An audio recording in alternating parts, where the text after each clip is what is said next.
If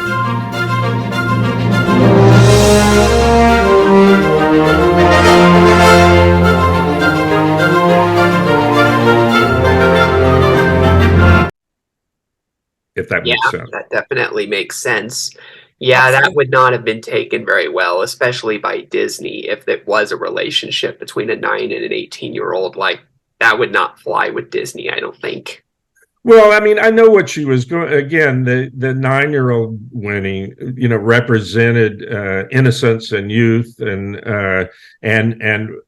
whereas Jesse was also innocent and young. However, he was 100 years old or whatever it was. So, and again, that really worked on the page. But in order for us to tell that story, we had to have Winnie be more of a contemporary, at least physically looking like a contemporary of Jesse, even though he was still 100 years older than she was.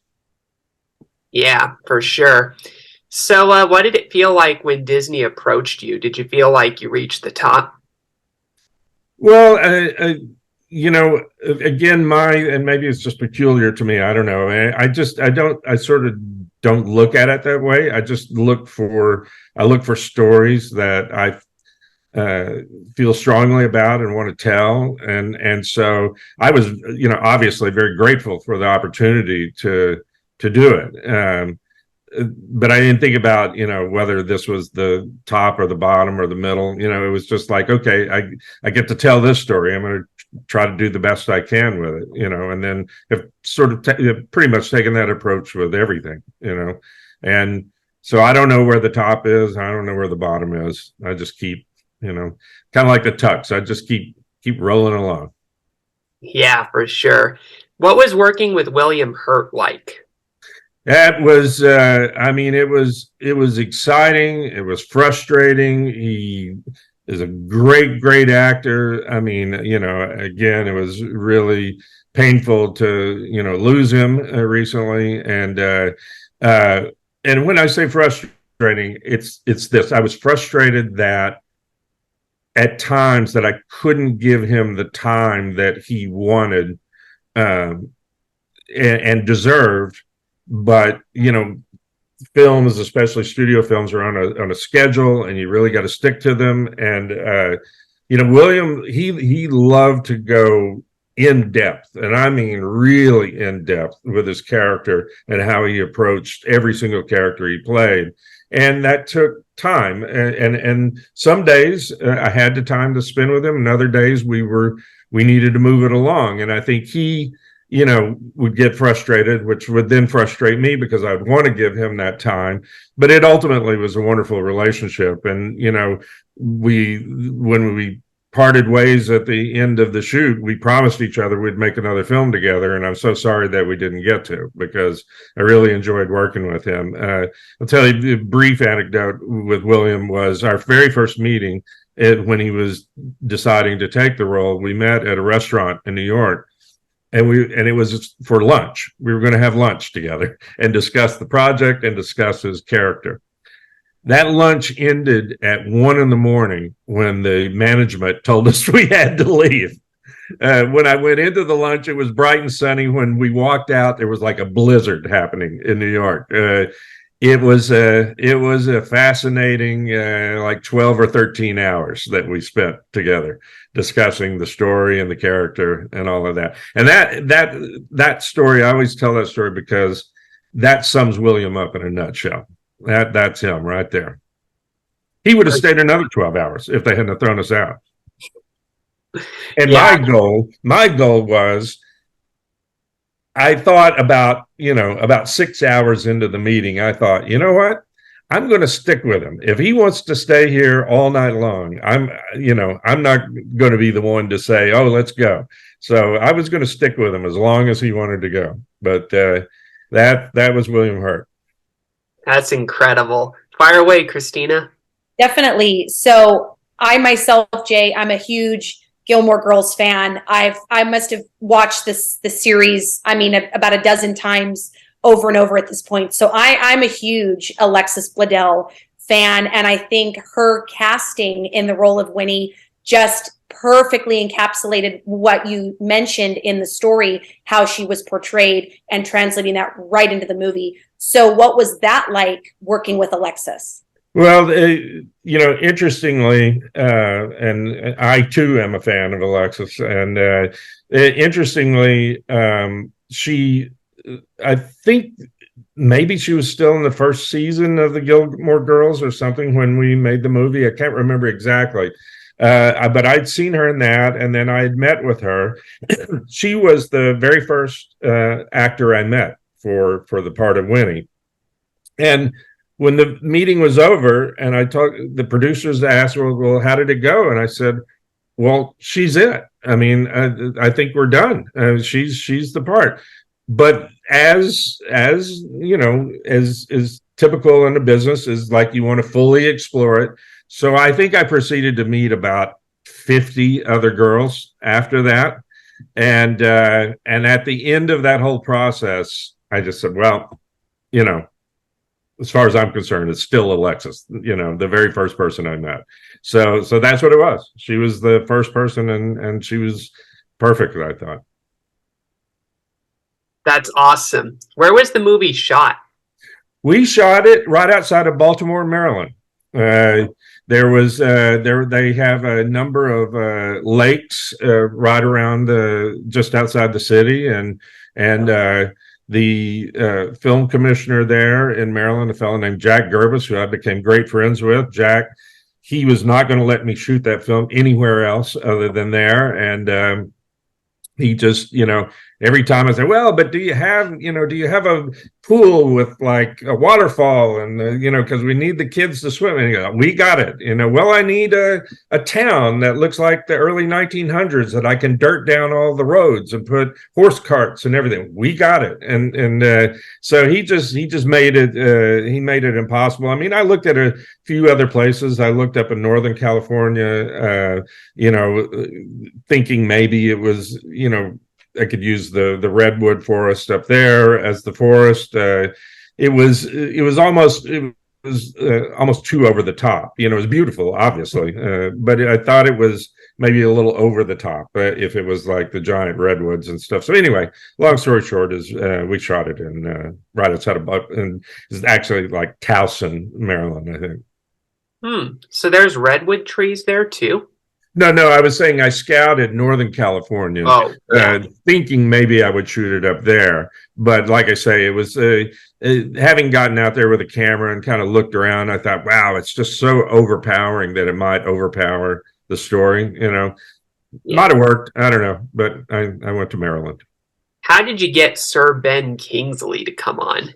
Well, that's an interesting situation as well, in that I met Ben in a year or two previously to making that film, and there was another film that Ben and I wanted to make. Ben brought me, we met through a mutual friend, and Ben brought me a script that I really loved, and we were going to do that together. But then this film came up first, and so when it did, I thought I immediately thought of Ben as the man in the yellow suit, and I, asked him if he would play it, and thankfully he agreed, and so that's how it was. I mean, and he's just, it's interesting because there were so many different acting approaches in the film from different actors. Alexis, was coming out of a television series where it was like shoot, fast. You had William, who would like to talk all afternoon before shooting a frame of film. And then Ben, who came from, the Royal Shakespeare Theater, Ben came from a theatrical background. And, and so he found he could sort of bob and weave with whatever was going on. I mean, but here was the interesting thing with him. And I'm fascinated by it still, is Ben, once he agreed to do the part, he said, the way I approach a character is through the text on the page. And he said, I can make any sort of adjustment performance-wise that you would like. And he said, I'll do it standing on my head. That's fine. He said, but once we lock in the text, I need that text to be locked because I'm going to base my character on those words, and that's kind of classically a theatrical approach to it, because the play is the play, right? And so that was his approach, and then Sissy Spacek had a different approach, and then it's like everyone. I think of any film that I've been involved with that film had the most varied approach, varied series of approaches by the actors. What was it like shooting the scene where the Tux hit him with the gun? Oh my God! Well, that was speaking of approaches with actors. Sissy Spacek, who played May Tux, she was having.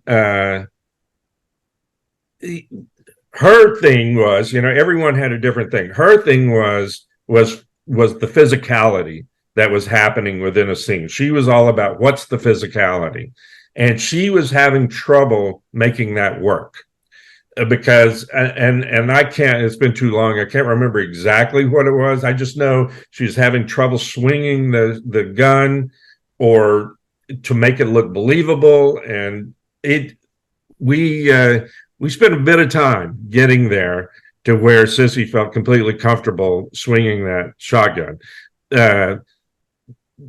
Ben, had no trouble with it at all. It was an interesting afternoon because, again, accommodating the approach of the actor, and I mean that's the thing over all the years of doing this.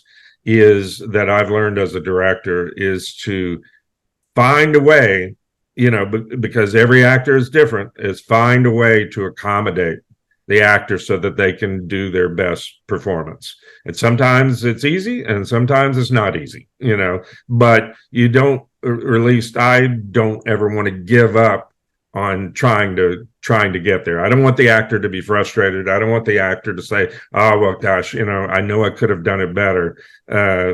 So I try to find a way to accommodate them and keep the other actors wrangled as well, because they might have different approaches. Yeah, for sure. Fire away, Christina. What was your favorite part of the movie or of production that was the most enjoyable? Well, I really particularly enjoyed shoot because it was something I wanted to make sure I captured, because the piece has such an interesting philosophy about the idea of immortality and what's precious and important in this life and this not immortal life, and so it was like how could I portray that and try to capture that. So what I had decided was with the love story between Winnie and Jesse, I wanted to visually find them celebrating nature in this world and in this life, and the elation of that, and those scenes of them where there's really no dialogue. It's just them running through a field or finding the little deer out in the field or swimming in the waterfall pool, and things like that. Those were the moments I really enjoyed filming, because I was looking for different ways to convey that joy and that elation that they were experiencing, despite the fact that she was one day going to die and he was never going to die, and so it was fun. Like, I mean, I came up with different, we tried different things. There's a shot in the film of them running down through the middle of the stream, which is one of my favorite shots in the movie. And it's like, okay, well, how are we going to do that? Because I wanted it to have some excitement to it. And yet, how are you going to do that, being in the middle of a stream? So they have these things on sets where you run equipment back and forth. They're called gators. They're just like, kind of like dune buggies in a way. They have big wheels and they can go anywhere. And so what we did is I put the camera operator with a Steadicam on the back of that gator, and we just drove the gator straight down the middle of the stream so that we could have the actors running straight at us, and we could lead them with the camera and still be in the water and still have it look like a perfectly smooth shot, which the Steadicam provided. So anyway, that was a fun shot for me. We also had a big shot of them running across the field, and we were tracking along with them, and this thunderstorm was moving in, and we could see the lightning happening, and we knew, okay, well, once the storm gets there, we're not going to be able to shoot. So we were rushing to lay the dolly track, which is a really long, like a 30 or 40 yard dolly track, and we had to get it laid down before the storm came. So we got the shot off just before the storm hit, and if you look closely in the film, you can see lightning bolts and stuff in the clouds, because we got one take, and then the storm hit, and so there's lots of examples like that. But I love that aspect from my seat. I enjoyed trying to come up with ways to convey that feeling of what the kids were feeling, through visuals.